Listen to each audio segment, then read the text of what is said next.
is 3,400,000,000. Your Honor, hindi ko po mabasa. Kasi 3,468,345. Ayan po, Your Honor. Okay. Yan po, out of Saldico's insertion. Okay, next slide. Yan na po yung Mindoro. Yung next is Mindoro. Tignan ko lang po dito sa akin. Meron din akong kopya niyan.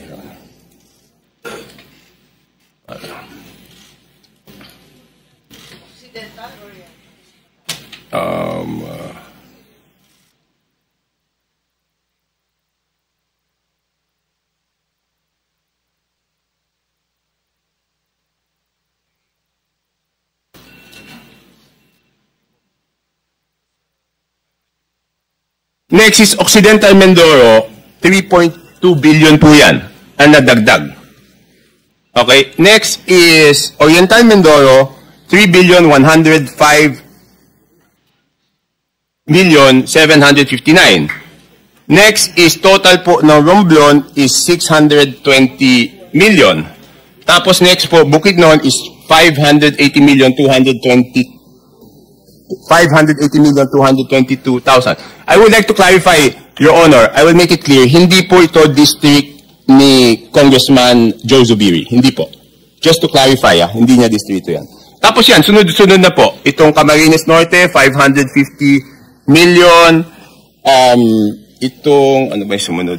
Batangas, 429. Meron pa pala ulit na Mindoro. Hindi ko alam, bakit nahiwalay ito. Baka ibang district ito. 400 million. And then Sarangani, 300. So next slide, pag tinotal niyo po, yan, magbabalanse po yan. 13,803,693 with Congressman Saldico as proponent. And pag tinotal mo yung district, yung subtotal, 13,803,693,000, Your Honor. For the record, ang binabanggit po nating Representative Elizaldico, siya po yung chairman ng House Appropriations Committee. Sa makatwid po, Rep. Toby, kung titingnan po natin at pagbabasihan, ito pong nakalap po ninyong impormasyon, lumalabas po na si Rep. Saldico ay siyang proponent ng halos 13.8 billion. Hindi natin malaman kung ito pinarada o sinagasa. Yun po ba ang ating conclusion? Po ilang congressman dyan, sabi niya hindi amin yan, hindi namin ni-request yan. So hindi na ako nagtanong kung parada yan or sagasa. Ang sinasabi ko lang po is, yan po yung nakita ko. Kasi normally, kung kunyari, yan po yung request ko, dapat ako yung proponent. At ako rin po yung congressional district. So pag magkaiba, magtataka kayo bakit Chair, baka may dadagdag si Gob, Dolor. Dahil puro Mindoro ang binabanggit. Yun nga po, may I take advantage of your presence, Gob. Total, nababanggit naman po ang inyong probinsya.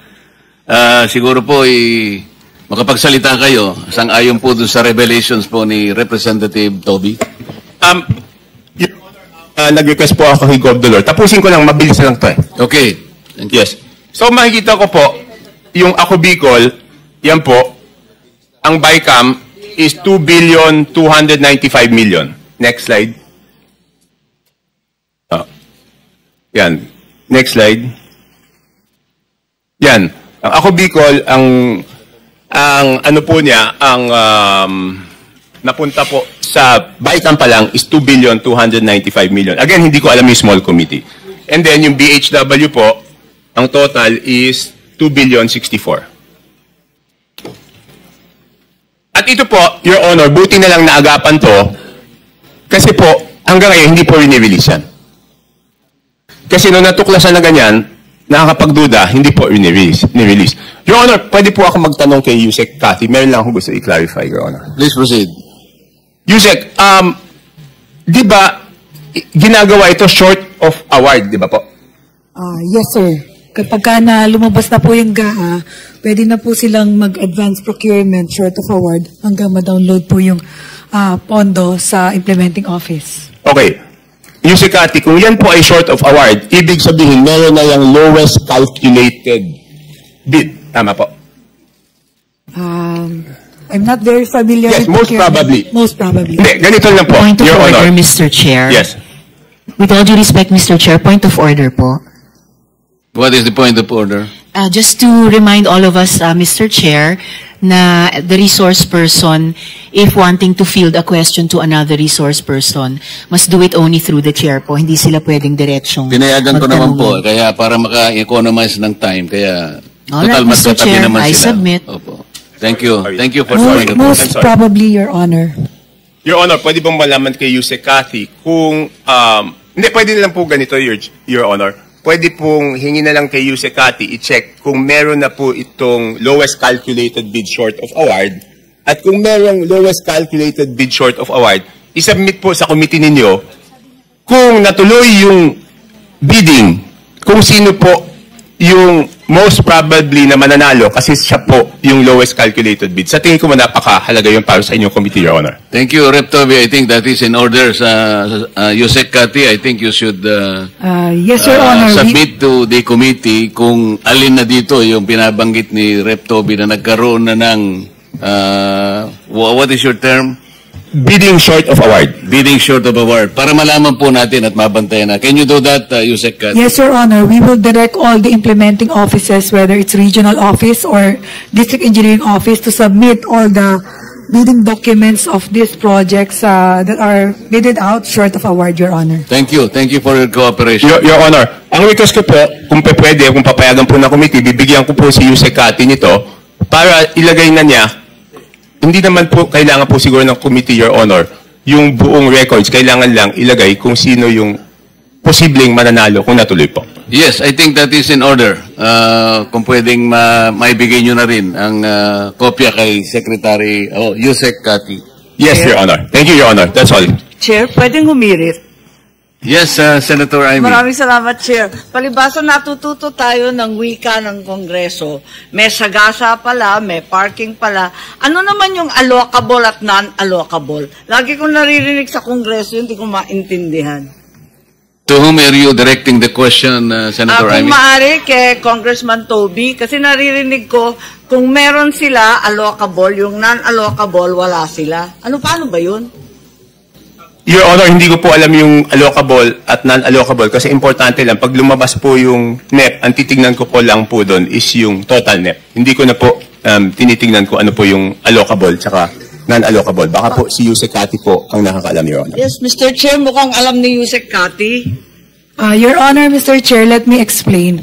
Yung not allocable, yun po yung hindi naman part ng district allocation. Ito po yung mga big ticket projects like foreign assisted na hindi naman po bumababa sa district maintenance fund, equipment fund, preliminary and district engineering fund, right-of-way fund.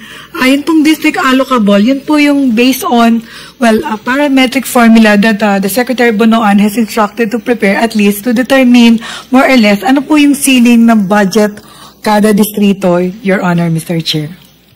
So, sa pagtingin ng district, halimbawa yung district engineer, yung sinasabing allocable, yung kanya na ibibid. Tama po, ba Your yun? Honor. Tapos yung non-allocable, Opo. madalas napupunta sa region o di kaya sa central office. Ganun ba yun? Your Honor, most probably, Your Honor, yes. Hindi po part ng district office yung non-allocable.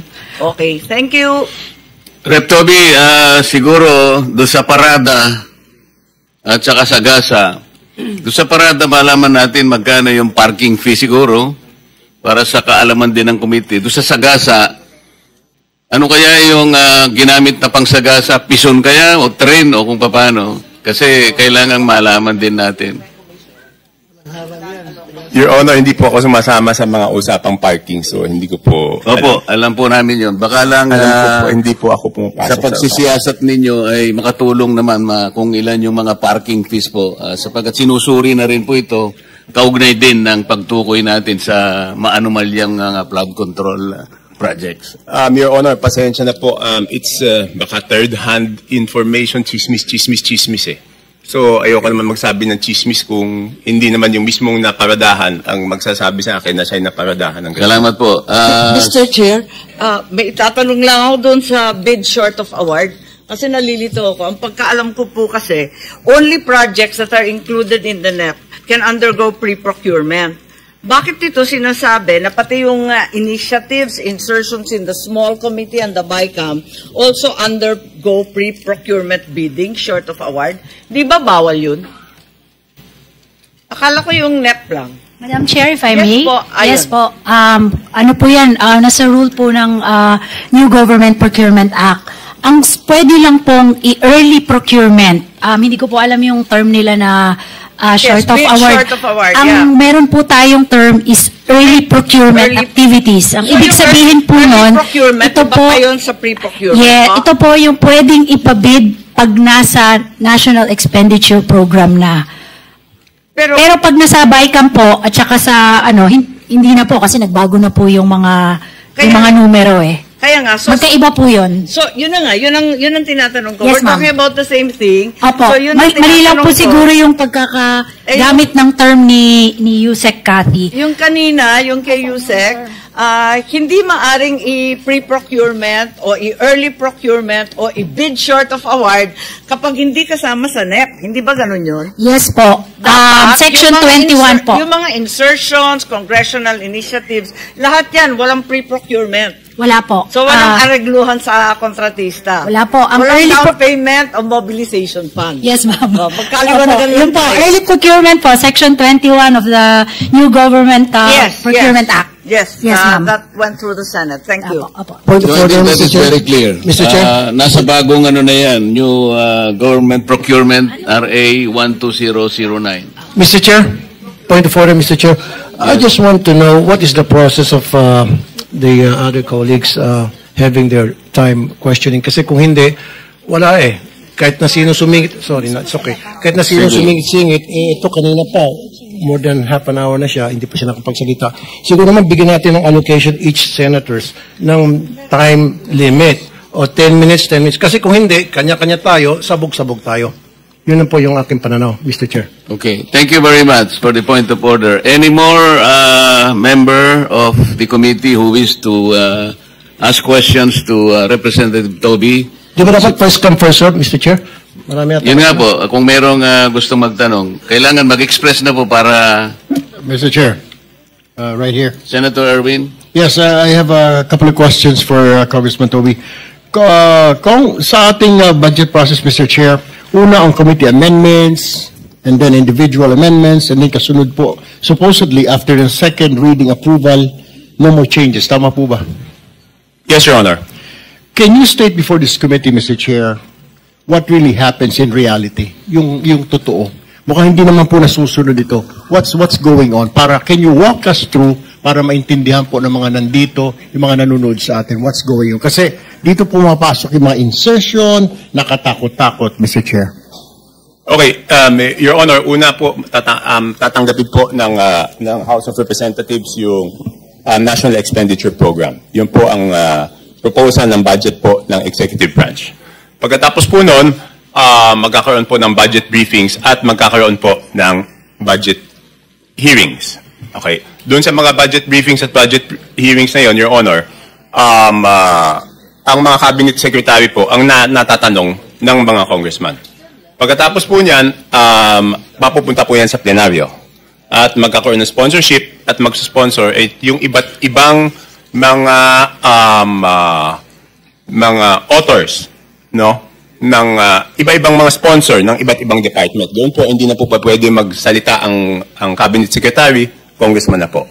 Pagkatapos po magdedebate, yan po yung sinasabi ni congressman ng ating chairman na magdedebate po. Halos 2 buwan po yan, inaabot ng gabi, magdedebate po. Pagkatapos po niyan, pag natapos yung debate, isasara po ang period of interpellation and debate. Pagkatapos po, bubuksan po yung period of committee amendments. Doon po magsasabi po yung committee ng mga amyenda. For example po, yung departamento, yung let's say yung executive branch, may nakita silang dapat na institutional amendments. Doon po yun sa sinasabi sa period of committee amendments. Pagkatapos pong maisara yung period of committee amendments, bubuksan na po ang period of individual amendment.